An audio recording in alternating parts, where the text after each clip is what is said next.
Okay, so itatry natin yung smart charging with Allen timer. Okay. Mga parts na kailangan, centralized 12 volts, 5 ampere, yung ating coin slot, yung Allen timer 1222. So yun nandito is new version, buck converter, 5 volts, single channel relay, ESP32, yung LED frame, tapos itong charger. Tsaka syempre yung ating phone, okay? So currently, so log out tayo. So ayan, 'di ba? Then i-check ko muna or i-discuss ko muna yung wiring, no? So yung centralized power supply, nakakonect siya sa AC, yung line tsaka neutral.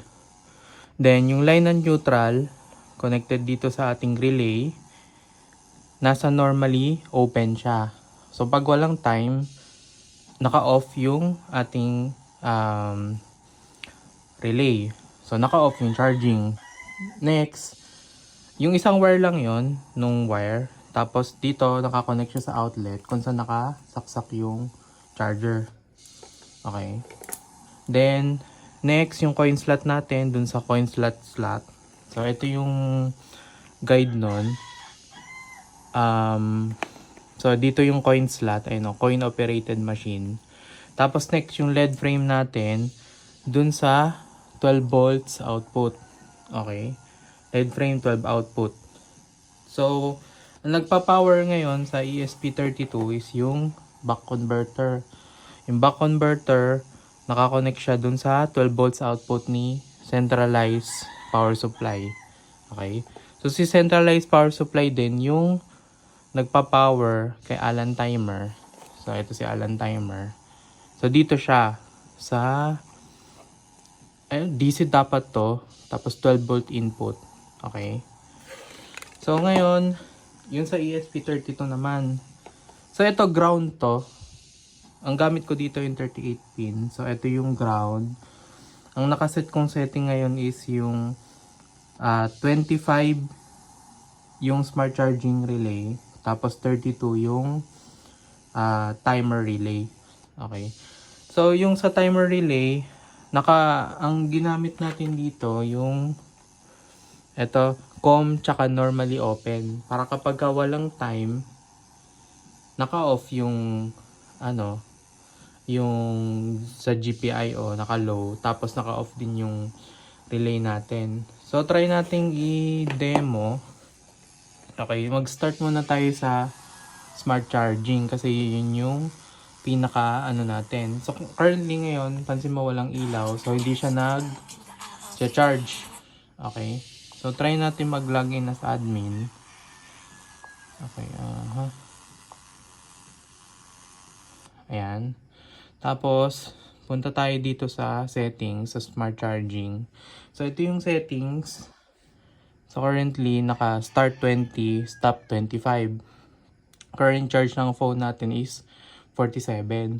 So, try natin gawing stop at 48. Okay. Tapos, save natin. So, ayan. Nakita mo, nagcha-charge na yung phone. Okay. Ayan, nakita nyo, nailaw. Tapos, 47. So, pwede nating hintayin to.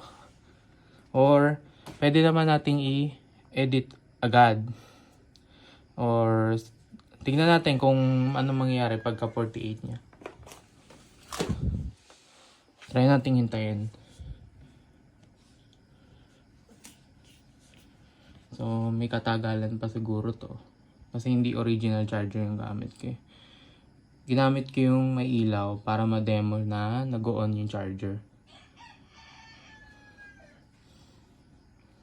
So, wait natin. Ko lang yung video para kasi mabutin tayo ng matagal. Okay, so ayun, nakita natin 48% na siya, naka-off na yung charger. So ang tagal ko naghintay kasi pina-48 ko pa siya. Okay, next, try natin gawing 80. Back natin to 80 yung stop charging. Save config. Save config. Natin yung 80. Okay. So, yun. Nag-start uli yung charging niya. Ngayon, pag hindi nagsisave, nakita nyo tong connected dito na part, make sure lang na connected muna to before kayo mag-save configuration. Kasi, yung Bluetooth connection kasi, pag nag-open close ka nito, nagre-reconnect. So, make sure lang na connected to bago mag-save config. Okay. So, ngayon, i-try yun na yung smart charging na part. Ngayon, try na natin yung sa timer na part. Okay. Mag-logout ako dito. And, pansin nyo, nandito yung overlay. Click ko yung Bluetooth, connected siya. Okay. Ngayon, yung Allen timer ko, wait lang ibaba ko lang to dito. Ayan, tingnan nyo yung overlay Yung Allen timer ko, nakaset siya as 20 seconds. Try natin.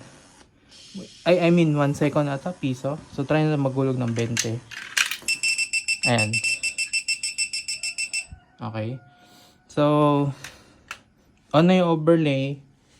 Hintayin natin mag-expire yung time. Hintayin natin kung ano mangyayari.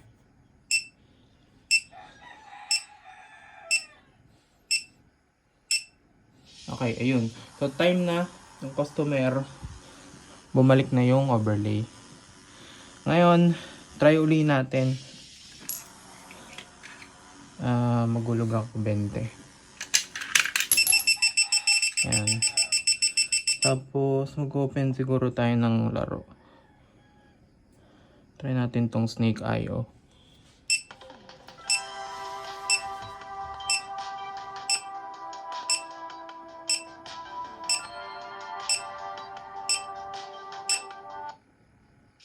So, ayun. So, kita nyo, okay na siya. Nagana na yung Bluetooth part. So, isa-send ko yung firmware nito tsaka updated APK. Ayun lang. Salamat.